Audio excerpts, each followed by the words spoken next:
Kaibigan, bago tayo magsimula, palike and subscribe po muna ako at pahit ng notification bell para ma-notify ko kayo sa lagay ng ating panahon. Maraming salamat po. Magandang araw, narito ang latest update natin sa bagyong Sinica at yung binabantayan nating low pressure na nasa labas nga ng ating Philippine Area of Responsibility. So unahin po muna natin ang status ng bagyong Sinica. Patuloy itong kumikilos papalapit nga sa kalupaan ng ating bansa at mapapansin natin na bagamat napakalayo pa yung tinatayang sentro nito ay may umaabot ng kaulapan dito nga sa may bandang Bicol Region at Eastern Visayas area. Ang bagyong Sinica kanina alas 10 ay tinatayang nasa layong 500 kilometers silangan ng Infanta, Quezon. Taglay nito ang lakas ng hangin na umabot hanggang 100 kilometers per hour malapit sa gitna nito at yung pagbugso naman ay abot hanggang 125 kilometers per hour. Sa kasalukuyan, kumikilos ito pakanluran sa bilis naman na 30 kilometers per hour. So, in the next 24 hours, inaasahan natin na posibleng maglandfall ang bagyong Sinica dito sa may bandang eastern section ng northern or central Luzon area. And bagamat malayo pa yung sentro nito, asahan ng mga kababayan natin dito nga sa may bandang Bicol region at maging dito sa may bandang eastern Visayas area na posible na silang makaranas ng mapag-ulan at paminsan-minsan pagbugso ng hangin. Ano nga ba inaasahan nating pagkilos ng bagyong Sinica sa susunod na 2 hanggang 5 araw? So makikita natin sa ating pinaka-latest forecast track base sa bulletin na ipinalabas nga ng Pag-asa ngayong alas 11 ng umaga na ang bagyong Sinica ay posibleng maglandfall dito sa may bandang southern part ng Isabela or northern part ng Aurora either sa pagitan ng bukas ng umaga hanggang sa tanghali. So dapat handa po yung mga kababayan natin dito nga sa southern part ng Isabela or northern part ng Aurora para sa potential na landfall ng bagyong Sinica bukas. Makikita rin natin sa intensity, sa ngayon severe tropical storm Sinica ay posible pa itong mag-develop or lumakas bilang isang typhoon bago nga mag-landfall dito sa silangang bahagi ng Luzon. Kaya posible yung mga warning signal na babanggitin natin mamaya ay magiging mas mataas pa, mas maraming lugar pa ang potential na magkaroon ng warning signal habang lumalapit ang bagyong Sinica sa kalupaan ng ating bansa. At posible naman na tuloy nito makakalagpas nga ng landmass ng ating bansa sa darating na Martes at sa darating naman na Martes din ng hapon or anytime na Tuesday ay tuloy na itong lalabas nga ng ating air responsibility. Pero babanggitin din natin, kanina binanggit natin na ang landfall ay dito nga sa may bandang either southern part ng Isabela or sa northern part ng Aurora. Tingnan po natin yung tinatawag nating area of probability. Ito yung parang APA na nakapaloob itong center track natin. So basically, in terms of landfall, mangyaring maganda na po yung buong lalawigan po ng Cagayan. Any part of Cagayan or maging itong bandang northern part ng Quezon for potential landfall. And basically, lahat ng lugar na babanggitin natin mga warning signal ay dapat maging handa po. So dahil sa patuloy ng paglapit ng bagyong Sinica, babanggitin na natin mga lugar na may warning signal. Itong naka-highlight ng yellow, ito yung may mga tropical cyclone wind signal number 2. Pag sinabing meron tayong wind signal number 2, ibig sabihin, yung lakas ng hangin mula 62 hanggang 88 kilometers per hour ay maaaring maramdaman sa mga nabanggit na lugar in the next 24 hours or less. Hindi po agad-agad. Posibleng itong mga nasa silangang bahagi, yung exposed sa kaulapan ng bagyong Sinica habang malayo pa ito, ay nakakaranas na ng paminsan-minsan pagbugso ng hangin. Pero the rest, kung sa mga oras ito wala pa kayong ganong nararamdaman, bibigyan din po natin na pag nagtaas tayo ng warning signal number 2, mayroon po tayong 24 hours or less para maramdaman yung actual na epekto ng bagyo. So, yung mga lugar na may warning signal number 2, ito po itong northern at saka central portion ng Aurora, itong lalawigan ng Isabela, itong Quirino, itong southern portion ng Cagayan, ganun din sa Nueva Vizcaya, Kalinga, Mountain Province at sa may bandang Ifugao area. Para po sa kumpletong listahan ng mga munisipalidad, for example, dito sa binanggit kong southern portion ng Cagayan, ay mangyari lamang bisitahin naming website, bagong.pagasa.dost.gov.ph, pumunta sa tropical cyclone na menu at pwede nyong i-download yung PDF file ng ating Tropical Cyclone Bulletin. Samantala, mapapansin naman natin yung mga lugar na naka-highlight ng light blue ay magsisimula dito nga sa may bandang Northern Luzon area all the way to the Bicol region. No? Yan po yung mga lugar na may tropical cyclone wind signal number 1 naman. Pag may wind signal number 1, ibig sabihin posibleng umabot ng hanggang 61 kilometers per hour ang lakas ng hangin na maaaring maramdaman sa mga areas na naka-highlight ng blue in the next 36 hours or less.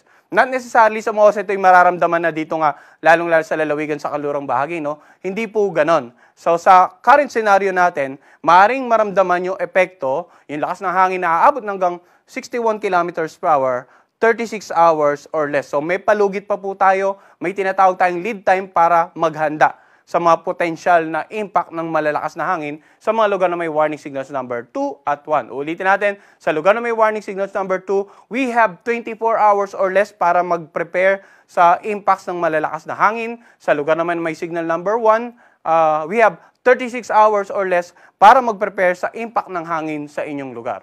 So balikan natin listahan ng mga lugar na may warning signal number 1. Dito nga sa natitirang bahagi ng Cagayan kasama ang Babuyan Island, dito sa Apayao, sa Abra, sa Ilocos Norte at Ilocos Sur, dito rin sa eastern at saka central portion ng Pangasinan, dito sa may bandang La Union, warning signal number 1 din po, Benguet, dito sa natitirang bahagi ng Aurora, dito sa Tarlac, Nueva Ecija at Pampanga.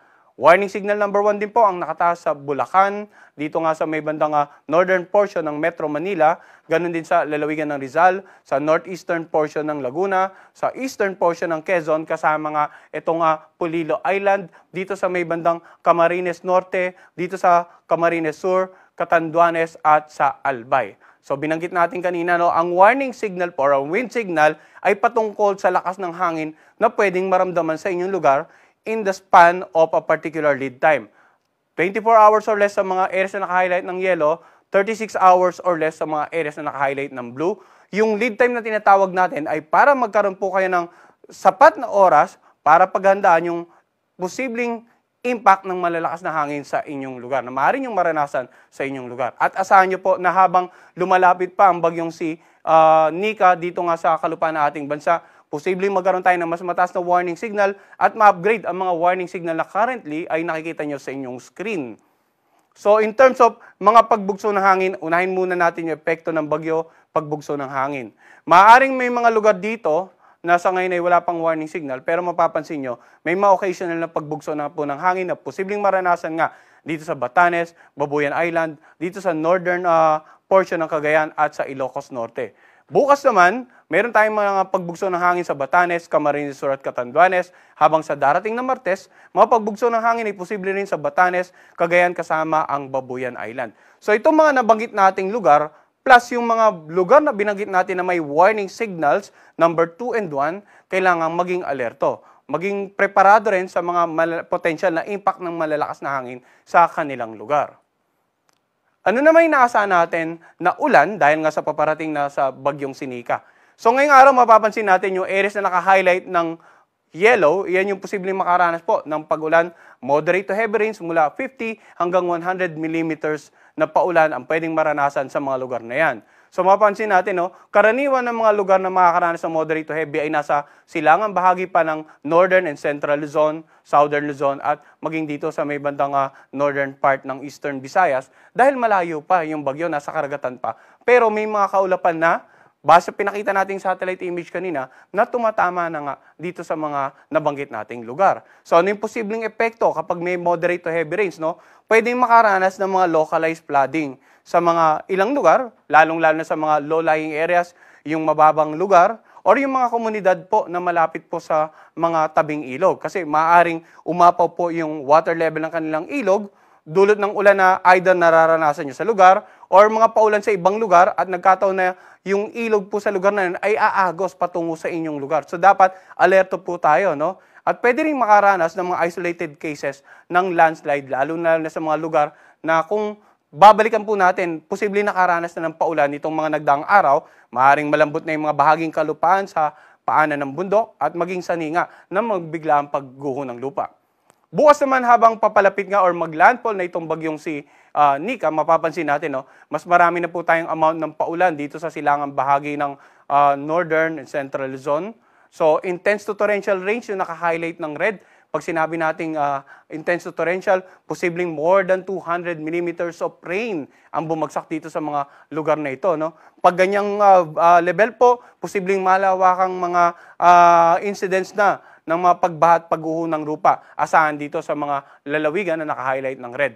Samantala, heavy to intense rains naman sa mga lugar na naka-highlight ng orange, 100 to 200 millimeters of rain, inaasahan sa may bandang Abra, Kalinga, Mountain Province, Ilocos Sur, Ifugao at Quirino.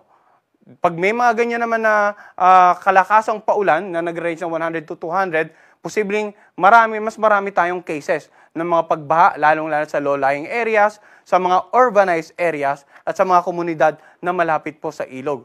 Pwede ring magkaroon ng mga multiple scenarios ng landslide, lalong-lalo sa mga lugar na highly susceptible. Ito pong mga landslide-prone areas ay nakapaloob po ito sa hazard map na meron po ang inyong mga LGUs at saka local DRR officials. Samantala, bukas din, moderate to heavy rains mula 50 hanggang 100 millimeters dito sa areas na naka-highlight ng yellow. Dito nga sa may bandang Ilocos Norte, Ilocos Sur, sa Benguet, sa Nueva Vizcaya, Pangasinan, Tarlac at Nueva Ecija. Pag ganitong mga moderate to heavy rains, pwedeng magkaroon tayo ng mga localized flooding, isolated cases ng mga landslide sa mga highly susceptible areas. At sa darating naman na Martes, mapapansin natin, no, bagamat wala ng intense to torrential rains, dahil inaasahan nga natin na posibleng tuluyan ng nasa dagat West Philippine Sea ang sentro na ng bagyong Sinica by this time, mapapansin natin, meron pa rin tayong mga inaasahan na heavy to intense rains dito nga karaniwan na nasa kanlurang bahagi naman ng Northern and Central Luzon. Heavy to intense rain sa Ilocos Norte, Ilocos Sur, ganun din dito sa may bandang Abra, Apayao, Kalinga, Mountain Province, at Ifugao sa darating na Martes. Samantala, moderate to heavy rain sa mga lugar na naka-highlight ng yellow, dito nga sa Cagayan, kasama ang Babuyan Island, dito sa Isabela, Aurora, dito sa may bandang Quirino, Nueva Vizcaya, Benguet, La Union, Pangasinan, at Nueva Ecija. Pag kulay yellow naman, moderate to heavy, ulitin po natin, isolated cases ng flooding, lalong-lalo sa low-lying areas, sa mga lugar na malapit sa ilog, at isolated cases ng mga pagbaha or pagguho ng lupa sa mga areas na malapit po sa paanan ng bundok. Now, uulitin po natin ang mga epekto ng paulan sa inyong lugar ay maaaring magkakaiba. Maaaring same amount ng ulan, ibagsak sa Cagayan at sa lalawigan ng Isabela, pero depende po sa features ng inyong lugar, kung malapit po kayo sa ilog, or sa paanan ng bundok, magbabari po yung epekto. Kaya dapat po ang tabayanan ng mga kababayan natin, yung hindi lamang yung tropical cyclone bulletin, hindi lamang yung weather advisory, kundi maging yung heavy rainfall advisory na posibleng i-issue ng ating mga Pag-asa Regional Services Division sa inyong lugar ngayong paparating na nga itong bagyong Sinica. Samantala, sea condition naman or lagay ng pag-alon ng karagatan. Nabanggit na natin kanina yung lakas ng hangin, nabanggit na natin yung mga potential na paulan. Sa ngayon, banggitin naman natin ano yung inaasahang sea condition. Mapapansin natin dito nga sa may bandang eastern coast ng Camarines Norte, dito sa northern and eastern coast ng Camarines Sur, at saka sa northern and eastern coast ng Catanduanes, may nakataas po tayong gale warning. Pag may gale warning, ang mga pag-alon po ay magiging, ang mga karagatan po sa paligid niyan, magiging maalon hanggang sa napakaalon. Hanggat maaari, huwag na po malawot dyan yung mga kababayan nating mangingisda at yung mga may maliit na sakyang pandagat.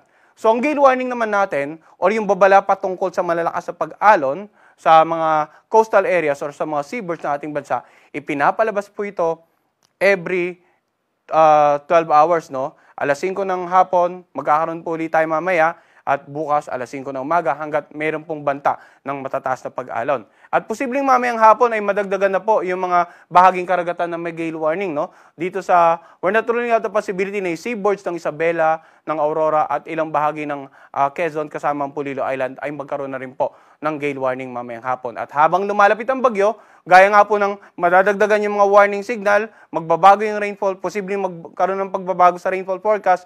Ito pong gale warning natin, madadagdagan din po yung bahagi ng karagatan habang papalapit ang bagyong Sinica. Kaya antabayanan din po ng mga kababayan natin, lalong-lalo na po yung mga involved sa mga maritime activities sa inyong lugar. Yung mga maritime authorities, dapat sundin din po natin in terms of mga babala patungkol sa sea condition sa inyong lugar.